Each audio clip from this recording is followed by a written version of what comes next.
Praise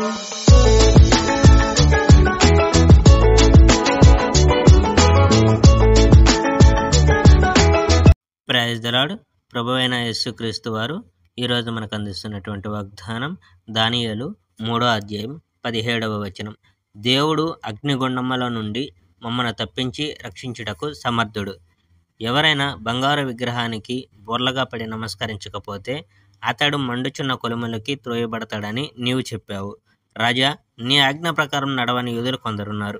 బబులోను రాజ్యంలో ఆ యూదులను నీవు ముఖ్యోద్యోగులుగా నియమించావు.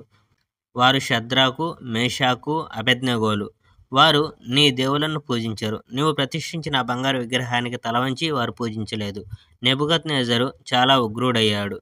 అతడు షద్రకు, మేషాకు, అబేద్నెగోలను పిలిపించాడు. అందువలన వారిని అతని సమక్షమునకు తీసుకొని వచ్చారు. నెబుకద్నెజరు, మీరు నా దేవులను పూజించని మాట నిజమేనా? పైగా నేను ప్రతిష్ఠించిన బంగారు విగ్రహాలను పూజించని మాట కూడా నిజమేనా? కొమ్ముబూరలు, పిల్లనగ్రోవులు, సింఫోనియా, విపంచిక, తిత్తిబూరలు మొదలైన వాద్యధ్వనులు వినగానే మీరు బోర్లపడి బంగారు విగ్రహాల్ని పూజించాలి. నేను ప్రతిష్ఠించిన ఆ విగ్రహాన్ని మీరు పూజించేందుకు సిద్ధపడితే అది మంచిది. మీరు పూజించకపోతే మిమ్మల్ని వెంటనే మండుతున్న కొలుములకి తోసివేస్తారు. అప్పుడు ఏ దేవుడు కూడా నా అధికారం నుంచి మిమ్మల్ని కాపాడలేడు. షద్రకు, మేషాకు, అబేద్నెగోలు రాజుకు ఇలా ప్రత్యుత్తరం ఇచ్చారు. నెబుకద్నెజరు, ఈ విషయాలు మీకు మేము వివరించవలసిన అవసరం లేదు. మీరు మమ్మల్ని మండుతున్న కొలుములకి తోసివేస్తే మేము నమ్ముకున్న మా దేవుడే మమ్మల్ని రక్షిస్తాడు మరియు ఆయనకు ఇష్టం కలిగితే మీ అధికారం నుంచి మమ్మల్ని కాపాడుతాడు. దేవుడు కూడా మమ్మల్ని రక్షించిన పక్షంలో రాజా, మేము నీ దేవులను కొలవమనే సంగతి నువ్వు తెలుసుకోవాలి. నీవు ప్రతిష్ఠించిన బంగారు విగ్రహాల్ని మేము పూజించము. అప్పుడు నెబుకద్నెజరు చాలా ఉగ్రుడయ్యాడు. షద్రకు, మేషాకు, అబేద్నెగోల వంక అతడు చాలా కోపంగా చూశాడు. మామూలు కంటే 7 రెట్లు కొలిమి వేడిగా ఉంచాలని అతడు ఆజ్ఞాపించాడు.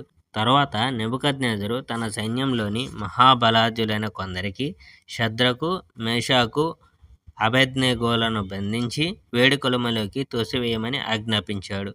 అందువల్ల షద్రకు, మేషాకు, అబేద్నెగోలను బంధించి వారిని వేడి కొలుములోకి తోసివేశారు. వాళ్ళను మంటలో విసిరివేసినప్పుడు వారు తమ అంగీలు, పై వస్త్రాలు, తలపాగాలు మరియు ఇతర దుస్తులు ధరించారు. రాజు చాలా ఉగ్రుడై ఉండెను. అందువల్ల కొలిమిని త్వరగా చాలా వేడి చేశారు. ఆ మంటలు ఎంత వేడిగా ఉన్నాయంటే ఆ మహాబలవంతులైన సైనికుల్ని కూడా కాల్చివేస్తాయి. ఆ ముగ్గురిని మంటల్లో విసిరివేయడానికి మంట దగ్గరకు వెళ్ళిన సైనికులు ఆ మంటల చేత వెంటనే కాలి చచ్చారు. షద్రకు, మేషాకు, అబేద్నెగోలను గట్టిగా బంధించి మంటల్లోకి త్రోసివేశారు. తరువాత నెబుకద్నెజరు జరిగింది చూసి ఆశ్చర్యపడ్డాడు. తన సలహాదారుని పిలిచి, మనం ముగ్గురినే బంధించి మంటల్లోకి త్రోసివేశాం కదా అని అడిగాడు. చిత్తం ప్రభు అని సలహాదారులు బదులు చెప్పారు. చూడండి, మంటల్లో 4 నడుస్తున్నట్టు నేను చూస్తున్నాను. వారు బంధింపబడినట్లుగా కానీ కాలిపోయినట్లుగా కానీ లేదు. 4వ వ్యక్తి దైవ కుమారులా కనిపిస్తున్నాడు అని రాజు అన్నాడు. తర్వాత నెబుకద్నెజరు వేడుకొలిమి వద్దకు వెళ్ళి అత్యున్నతుడైన దేవుని సేవకులైన షద్రకు, మేషాకు, అబేద్నెగోలారా బయటకు రండి అని పిలిచాడు. అప్పుడు షద్రకు, మేషాకు, అబేద్నెగోలు మంటల నుండి వెలుపలికి వచ్చారు. వారు వెలుపలికి రాగానే పాలనాధికారులు, ఉన్నతాధికారులు, రాజుగారి సలహాదారులు వారిని చుట్టుముట్టారు.